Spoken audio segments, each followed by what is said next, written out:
Hello बच्चों, कैसे हैं आप लोग? Hope you all are good. So welcome back. So आज हम लोग जो टॉपिक डिस्कस करने जा रहे हैं that is the mean free path. So today we are going to discuss the concept of mean free path.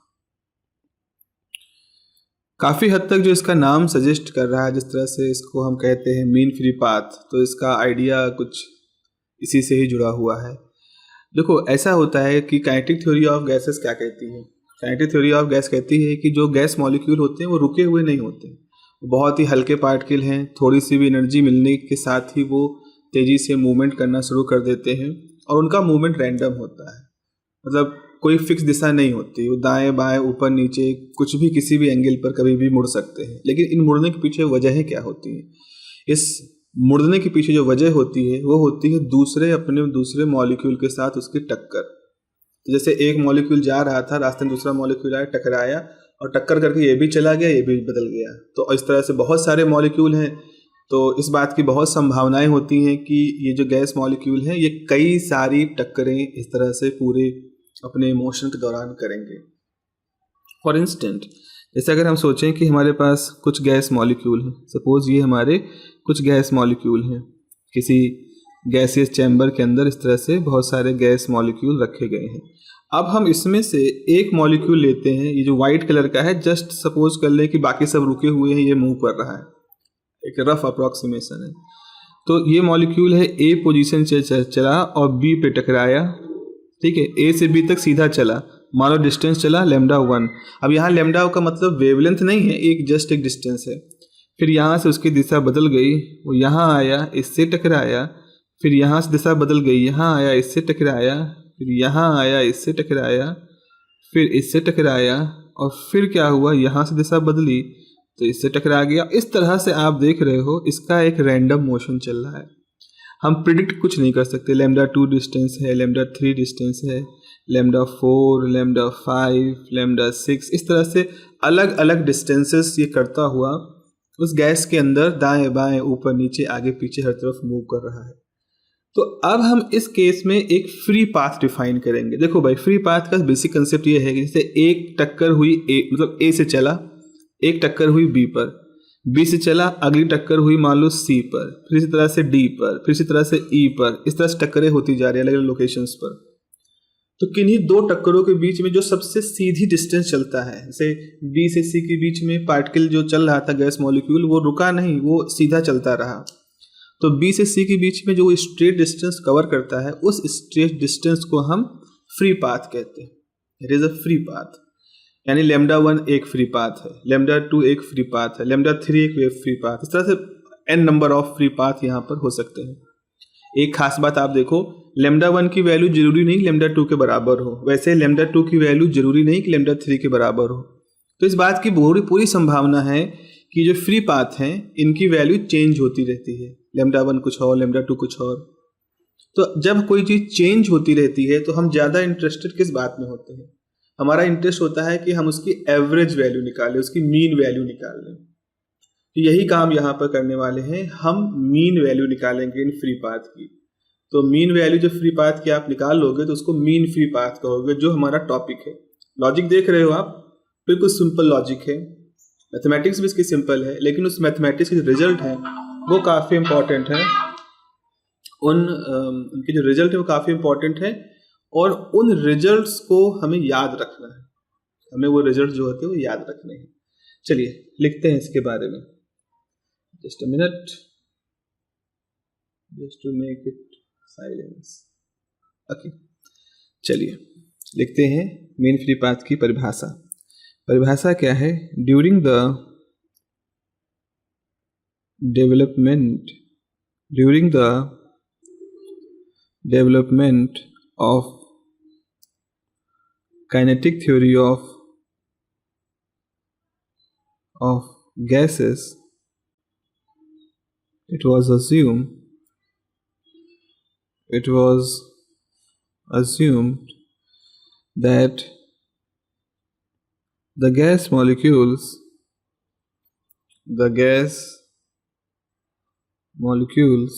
have no finite size, finite size. ये माना गया था कि गैस मॉलिक्यूल्स इतने छोटे होते हैं कि उनका अपना कोई खुद का आकार नहीं होता, खुद का वो वॉल्यूम कुछ नहीं घेरते। हालांकि ये चीज़ें बाद में वॉन्डर वॉल ने और क्लॉसियस वगैरह लोगों ने इसको करेक्ट किया था।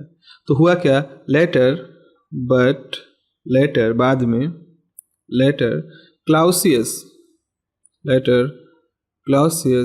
सजेस्टेड दैट, क्लाउसियस इसको बताते हैं, suggested that when gas molecules suggested that when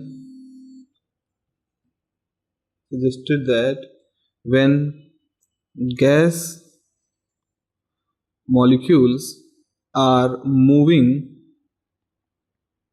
within the gas chamber, are moving within the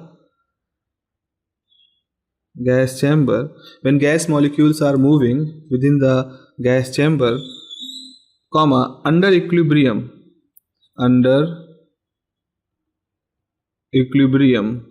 condition का मतलब ये होता है वो स्थिति जब हम कह रहे हैं कि प्रेशर, वॉल्यूम और टेम्परेचर ये सब कुछ एक ऐसी वैल्यू पे आ गए कि इनको आप स्पेसिफिकली इंडिकेटेड डायग्राम पे लिख सकते हैं।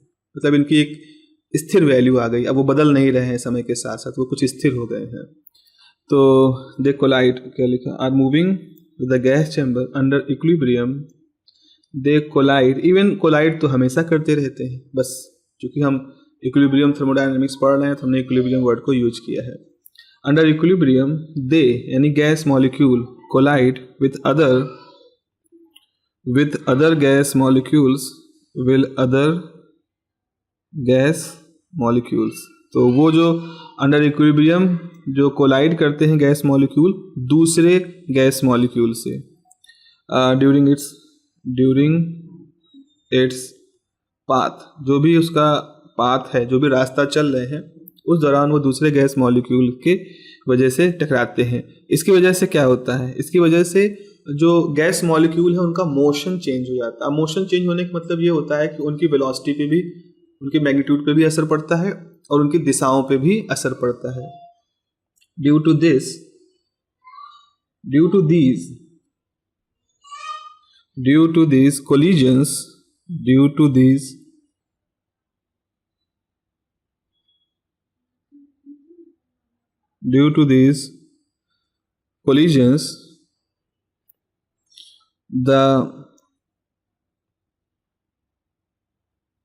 collisions the gas molecules perform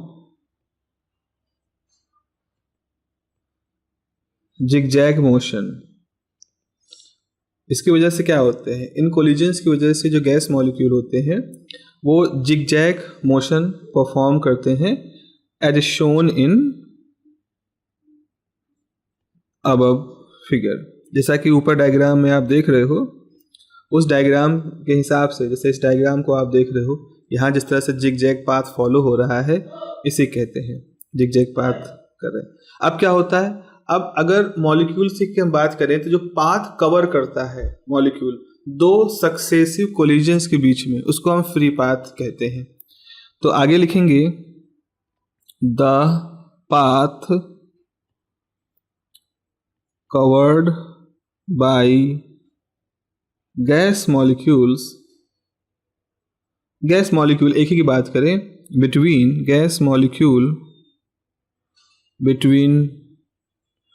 two successive collisions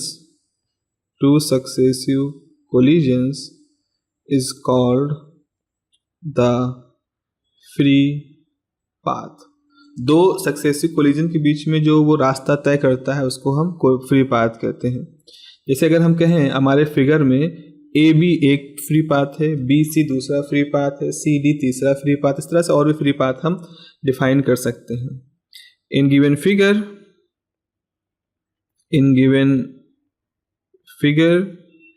A B B C C D dash dash ऐसे हम दिखा सकते हैं are the free paths। ये सब फ्री पाथ हैं। अब हम देख रहे हैं कि जो फ्री पाथ होते हैं इनकी जो वैल्यू है, इनका जो मैग्नीट्यूड है वो जरूरी नहीं है कि वो सेम हो। फ्री पाथ में भी डिफरेंट, वो अलग अलग हो सकते हैं। तो यहाँ पर लिखा गया, it has been observe that it has been observed that the magnitude of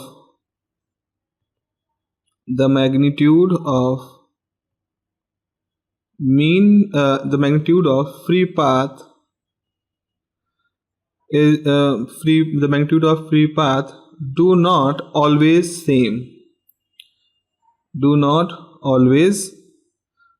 always of equal value। ऐसा देखा गया है कि जो मैग्नीट्यूड होता है फ्री पाथ का, यहाँ पाथ छूट गया, the magnitude of free path do not always of equal value, so it is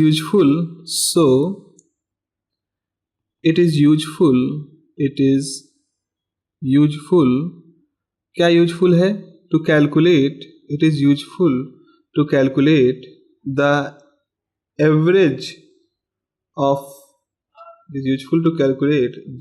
average of these free paths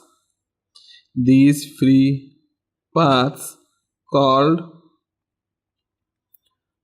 mean free path। Okay, तो हम क्या करें, इन जितने भी फ्री पाथ है हमारे पास, इन फ्री पाथ का एवरेज कैलकुलेट कर लें। जैसे हम इन फ्री पाथ का एवरेज कैलकुलेट करेंगे, हमारे पास एक क्वांटिटी आ जाएगी जिसको कि हम मीन फ्री पाथ कहते हैं। तो सिंपल सी भाषा में क्या कहोगे, average of free path is called the mean free path, या mean free path is the distance, average distance, जो कि एक मॉलिक्यूल जब ट्रेवल कर रहा है तो दो टक्करों के बीच में, जैसे एक यहाँ से चला और यहाँ पहुंचा, तो यहाँ से यहाँ तक जाने में ऑन एवरेज वो जो डिस्टेंस कवर करता है उसको मीन फ्री पाथ कहते हैं।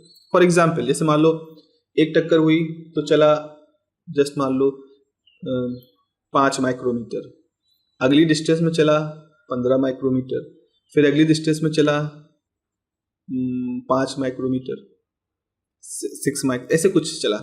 अब आप 5 + 15 + 6 डिवाइडेड बाई 3, तो कितना हो जाएगा, 5 6 11 11 10 21 3 तो 7।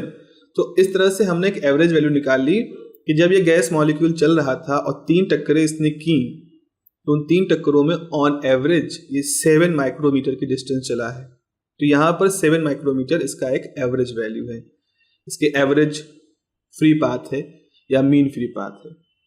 तो यहाँ आपने लिखा है कि it is useful to calculate the average of these free paths call the mean free path. अब क्या लिखोगे, आगे लिखोगे, in other words,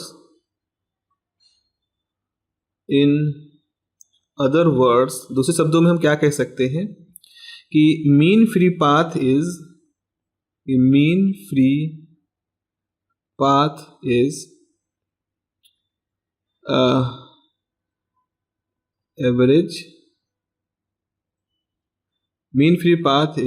average distance traveled by the gas molecule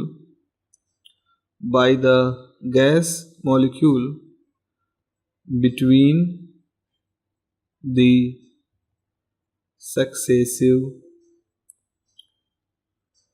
collisions। तो हम यहाँ पर इस चीज़ को अंडरलाइन कर सकते हैं कि मीन फ्री पाथ वो एवरेज डिस्टेंस है जो कि गैस मॉलिक्यूल के द्वारा चली जाती है, ऑन एवरेज गैस मॉलिक्यूल के द्वारा जो डिस्टेंस कवर की जाती है जब उसमें 2 लगातार टक्करें हो रही हैं। तो एक टक्कर और दूसरी टक्कर के बीच में जो एवरेज डिस्टेंस चलता है गैस मॉलिक्यूल, उसको हम यहाँ पर मीन फ्री पाथ का नाम देते हैं। अच्छा, तो अगर हमारे पास लिखें according to given figure if free paths are λ1 λ2 λn, where n क्या है, where n is total number of collision, total number of collisions, then mean free path क्या होगा, then mean free path is lambda bar. Mean free path को हम lambda bar कह सकते हैं कि lambda is the symbol of free path और उसका एवरेज के लिए हम बार लगाते हैं। ये हो जाएगा lambda 1, lambda 2 up to what, lambda n, और इधर नीचे आप कर दोगे n। तो ये ऐसे है, मतलब जैसे 5 माइक्रोमीटर, फिर 10 माइक्रोमीटर, फिर 20 माइक्रोमीटर, फिर 2 माइक्रोमीटर, इस तरह से डिस्टेंस है। तो यानी कि हम total distance travelled by the gas molecule निकाल लें और फिर टोटल नंबर ऑफ कोलिजन जो है वो निकाल लें। तो इसको हम ऐसे लिख सकते हैं, इसका मतलब है total distance travelled bye molecule, total distance travelled bye molecule, और फिर टोटल नंबर ऑफ कोलिजन्स, उसके बाद फिर आप डिवाइड कर दो टोटल नंबर ऑफ कोलिजन्स। तो आपने टोटल डिस्टेंस जो कवर की वो निकाल लिया और total distance, total number of collisions जो हुई हैं उनको कैलकुलेट कर दिया। अब जब ऐसा हो रहा है तो हम क्या कहेंगे, अब देखो भाई वेलोसिटी के साथ भी यहाँ सोचो, जैसे चला मॉलिक्यूल, टक्कर हुई, थोड़ा इसकी वेलोसिटी कम हो गई, फिर चला, थोड़ा दूर तक चला गया, वेलोसिटी बढ़ गई, फिर टक्कर हुई तो फिर रुक गया। तो हम ये देखते हैं कि जब गैस मॉलिक्यूल लगातार चलता है और टक्करें मारता है तो उन टक्करों की वजह से उसकी वेलोसिटी भी फिक्स नहीं रहती, उसकी वेलोसिटी का भी एक एवरेज हमें निकालना होगा, हमें एक एवरेज वेलोसिटी निकालना पड़ेगा। और हम देख रहे हैं कितने टाइम में ये सारा कुछ हुआ है। तो अगर हमें total distance covered by the gas molecule निकालना है तो फॉर्मूला हमें क्या मालूम है, हम एक बॉक्स में बना देते हैं। वह फॉर्मूला है कि एवरेज वेलोसिटी बराबर जो एवरेज जो ओवरऑल डिस्टेंस चली जा रही है जितने टाइम में चली जा रही है। तो टोटल डिस्टेंस जो आप निकाल रहे हो वो एवरेज वेलोसिटी टाइम, जो टाइम एवरेज वेलोसिटी टाइम्स जो टाइम वहाँ पर इन्वॉल्व हो रहा है उसको ले सकते हैं। तो अगर हम लैम्डा बार निकाल रहे हैं, मीन फ्री पाथ निकाल रहे हैं, तो हमने d अपॉन जो टोटल नंबर ऑफ कह सकते हो कोलिजन्स हैं उनसे डिवाइड कर दें। तो यहाँ पे लिखोगे let the gas molecule is moving with velocity, with average velocity v bar in time t, and total collisions are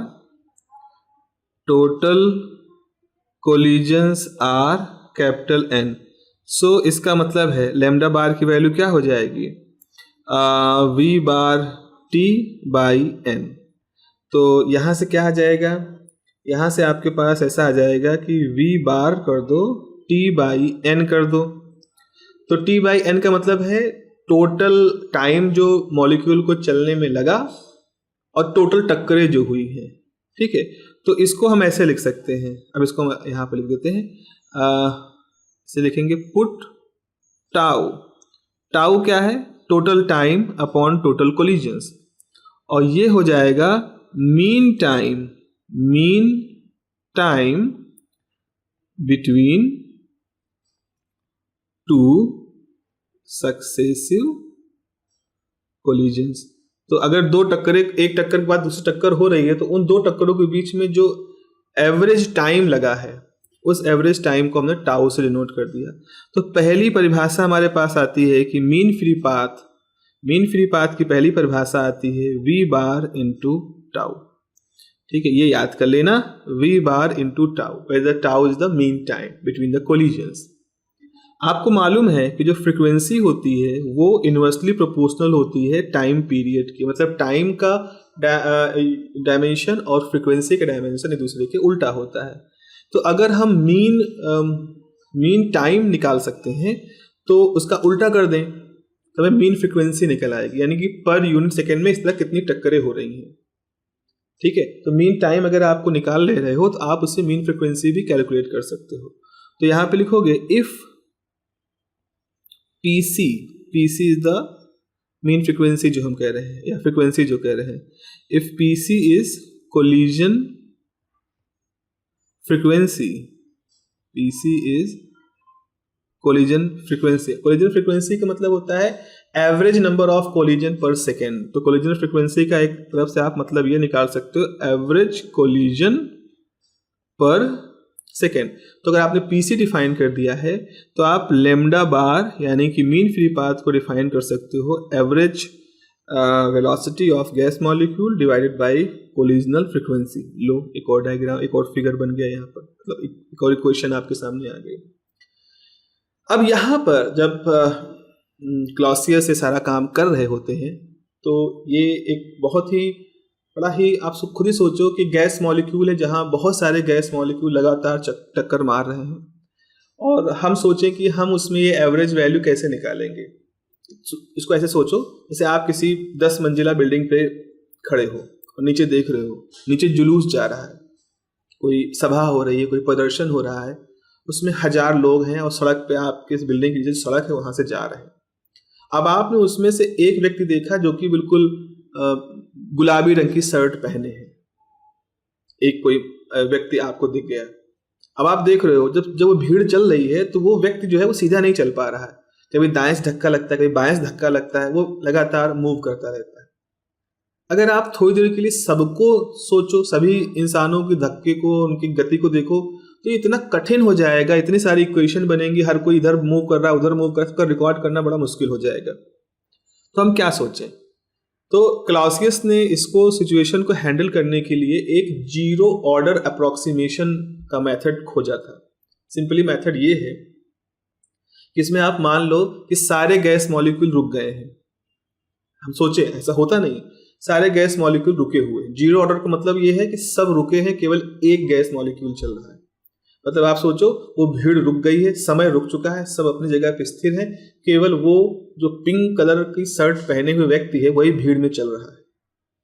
अब भीड़ में चल रहा है तो रास्ते में जो लोग खड़े हैं जो कि फ्रीज हो चुके हैं उनसे टक्कर मार रहा है। जैसे आप लोगों ने हॉलीवुड की मूवी वगैरह आती हैं जिसमें टाइम और ये सब दिखाते हैं कि थोड़ी देर के लिए पूरी दुनिया रुक गई और केवल एक व्यक्ति है चल रहा है। तो इस तरह के अप्रोक्सीमेशन को जीरो ऑर्डर अप्रोक्सीमेशन हम लोग कहते हैं।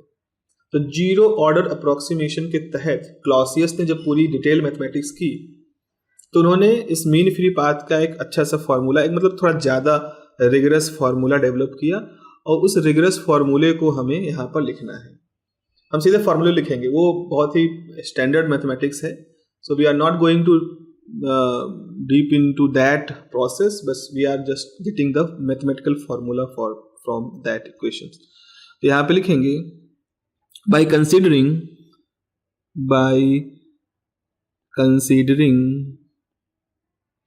the zeroth order approximation,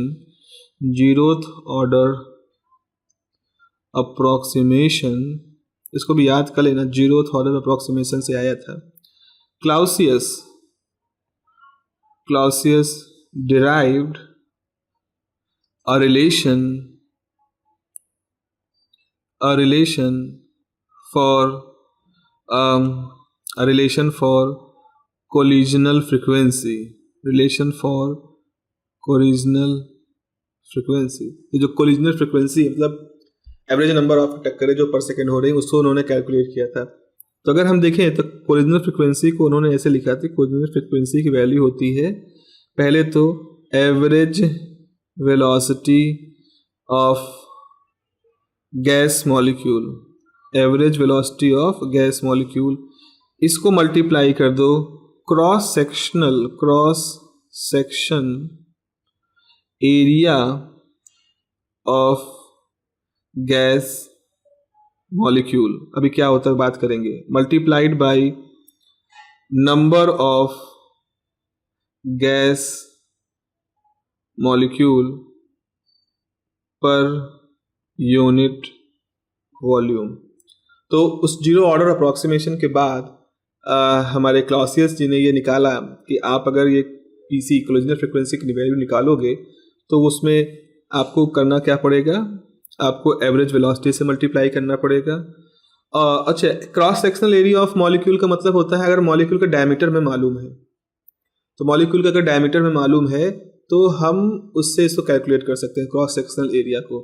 तो ये हो जाएगा pi D square, where d is the diameter of gas molecule. Pi r square नहीं है, पाई डी स्क्वायर होता है। और इसके बाद क्या हो जाएगा, total number of gas molecule per unit volume. तो ये n हो गया, इस तरह से आप लिख सकते हैं। तो अब आपके पास क्या आ जाएगा, हेंस लेमडा डैश जो आ जाएगा वो हो जाएगा v, भाई यही तो था इक्वेशन नंबर, इसको 1 मान लें। तो इसमें v by P C, P C की वैल्यू क्या निकाली है आपने, v bar pi D square into N. तो ये v बार कट गया, तो आपके पास सीधे लेमडा बार एवरेज मीन फ्री पाथ की वैल्यू क्या आ जाएगी, पाई डी स्क्वायर एन। इस तरह से बेसिक इस तरह से ये हमारे पास फॉर्मूला निकल के आता है। ये हमारा बेसिक फॉर्मूला है, ठीक है। इसको इक्वेशन नंबर 2 मान लेते हैं। अब यहाँ पर हमारे पास एक और चीज़ है कि अगर हम यहाँ पर n की वैल्यू देखें, ऐसे लिख सकते हैं, also by kinetic theory relation, also by kinetic theory relation, एक रिलेशन हम यहाँ पे लिख सकते हैं कि n मतलब number of molecule per unit volume is equal to pressure upon kBt। ये भी एक फॉर्मूला होता है हमारे पास कि अगर हमें बोल्ट्जमैन कांस्टेंट मालूम है और प्रेशर और टेम्परेचर मालूम है, तो प्रेशर और टेम्परेचर और नंबर ऑफ गैस मॉलिक्यूल ये कैसे जुड़े होते हैं, ये फॉर्मूला होता है। अब जस्ट हम फॉर्मूला यूज कर रहे हैं। तो आपके पास अगर ऐसा है, सो लेमडा बार कितना हो जाएगा, lambda bar is equal to 1 upon pi D square P upon Boltzmann constant time T, और ये जाएगा T K B upon pi D square P, इस तरह से आ जाएगा। तो आपको क्या दिख रहा है कि एवरेज जो है, एवरेज मीन फ्री पाथ जो है वो किस पे डिपेंड कर रहा है, टेम्परेचर पर, और इन्वर्सली प्रोपोर्शनल है प्रेशर पर। इसका मतलब ये है, अगर आप किसी गैस चैम्बर के अंदर टेम्परेचर बढ़ा दोगे, जैसे टेम्परेचर बढ़ाओगे उसकी जो मीन फ्री पाथ है वो आपका बढ़ना शुरू हो जाएगा। जाहिर सी बात है, मीन फ्री पाथ बढ़ना क्यों शुरू हो जाएगा, क्योंकि मीन फ्री पाथ में आपकी जो मॉलिक्यूल है ना, उनको जब टेम्परेचर हीट एनर्जी उनको जो मिलती है, उस हीट एनर्जी की वजह से वो तेज़ी से मोशन करते हैं। तो मोशन करेंगे तो वो इधर भी जाएंगे, इधर भी जाएंगे, इधर भी जाएंगे, इधर भी जाएंगे, तो दूरियाँ वो तय करेंगे। एक तो ये है।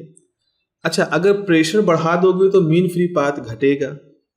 क्यों? क्योंकि P इन्वर्सली प्रोपोर्शनल है। इसका मतलब ये है, प्रेशर बढ़ाने का मतलब क्या है, प्रेशर कैसे बढ़ाओगे, प्रेशर बढ़ाने का मतलब आपने उसमें बहुत सारे गैस मॉलिक्यूल डाल दिए, तभी तो प्रेशर बढ़ेगा उसके अंदर, या उसका जो कन्फाइनमेंट एरिया है वो कम कर दिया, कुछ ऐसा किया। इससे क्या होगा, गैस मॉलिक्यूल पास पास आ जाएंगे। गैस मॉलिक्यूल पास पास हो जाएंगे तो जल्दी जल्दी टक्कर करेंगे, थोड़ी दूर पे गए टक्कर हो गई, फिर थोड़ी दूर पे गए टक्कर हो गई। तो इसकी वजह से क्या होगा, वो जो लेमडा 1, लेमडा 2, लेमडा 2, लेमडा 3 ये सब कम हो जाएंगे, लेकिन n बढ़ जाएगा। जैसे ऐसा हुआ, पहले गैस मॉलिक्यूल यहाँ थे, यहाँ थे, यहाँ थे, यहाँ हुआ लेमडा 1, लेमडा 2, लेमडा 3, लेमडा 4, इस तरह से हुआ। अगली सिचुएशन क्या है, आपने प्रेशर बढ़ा दिया, एक गैस मॉलिक्यूल यहाँ, यहाँ, इस तरह से है। हमने वही सिचुएशन लिया है, अब वो यहाँ से गया, फिर यहाँ गया, फिर यहाँ गया, फिर यहाँ गया, यहाँ गया, इस तरह से टक्कर कर रहा है। तो प्रेशर बढ़ने की वजह से क्या हुआ, लेमडा 1, लेमडा 2, लेमडा 3 सब छोटे छोटे हो गए, लेकिन कोलिजन बढ़ गया। तो लेमडा बार की वैल्यू क्या होती है, lambda 1 plus lambda 2 upon n। यहाँ पर क्या हो रहा है, ये लेमडा 1, लेमडा 2 ये सब तो छोटे छोटे टर्म है, लेकिन कोलिजन आपका बढ़ गया क्योंकि प्रेशर ज़्यादा होने से गैस मॉलिक्यूल पास पास आ गए, इस वजह से। तो यहाँ पे हम देख रहे हैं कि जो मीन फ्री पाथ की वैल्यू होती है वो इस बात पे डिपेंड करती है कि टेम्परेचर कितना है और प्रेशर कितना है। टेम्परेचर बढ़ाने से मीन फ्री पाथ बढ़ता है और प्रेशर बढ़ाने से मीन फ्री पाथ घटता है। जो इसका लॉजिक अभी हमने बात की है उसको आप जरा सोचिएगा। अच्छा, ये तो हो गया जीरो ऑर्डर अप्रॉक्सीमेशन में, पर मैक्सवेल ने जब देखा तो कहा नहीं, zero order is just idealisation है। ठीक है, मैथमेटिक्स को करने के लिए हमें वो आइडियलाइजेशन करना पड़ता है, लेकिन इसको हम और एक्यूरेट तरीके से कैसे निकालें। फिर मैक्सवेल ने क्या किया, उन्होंने अपना मैक्सवेल वेलोसिटी डिस्ट्रीब्यूशन वगैरह कुछ बड़े रूल बनाए, स्टैटिस्टिकल मैकेनिक्स वगैरह के लिए उपयोगी थे। तो क्लासिकल स्टैटिस्टिक्स से कुछ रूल बनाए और उन रूल की सहायता से मैक्सवेल ने क्लॉसियस के जीरो ऑर्डर अप्रोक्सीमेशन को फर्स्ट ऑर्डर अप्रोक्सीमेशन कर दिया, मतलब सारे गैस मॉलिक्यूल गति में हैं। और आप देखोगे ऐसा करने से कोई बहुत बड़ा फर्क तो नहीं आया, कोई बहुत फार्मूला चेंज नहीं हुआ, सिर्फ एक फैक्टर का चेंज हुआ। तो यहाँ पे लिखेंगे by considering the velocity distribution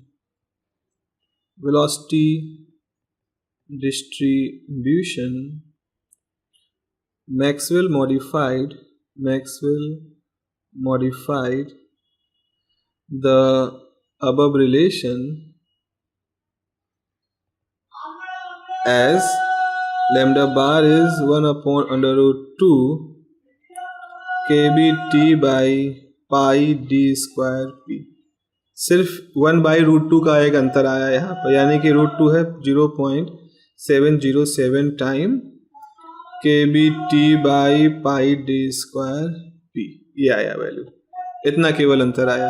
तो अगर मीन फ्री पाथ से अगर आपको देखना है तो आपको सिर्फ इतने ही चीज़ों को इसमें समझना है और ये मेन फैक्टर कैसे चेंज हुआ इसको देखना है। चलिए फिर यहाँ पर रुकते हैं, थोड़ा सा नॉइज़ इस समय है हमारे अगल बगल और सुबह हो रही है और लोग आ रहे हैं, जग रहे हैं, इस वजह से ये सब चीज़ हो रहा है। तो आगे हम लोग लिखेंगे ट्रांसपोर्ट फिनोमेना, अगला हम टॉपिक जो डिस्कस करेंगे आप लोगों say that will be about the transport phenomena. ठीक है, चलिए मिलते हैं अगले डिस्कशन में, अपना ध्यान रखिए।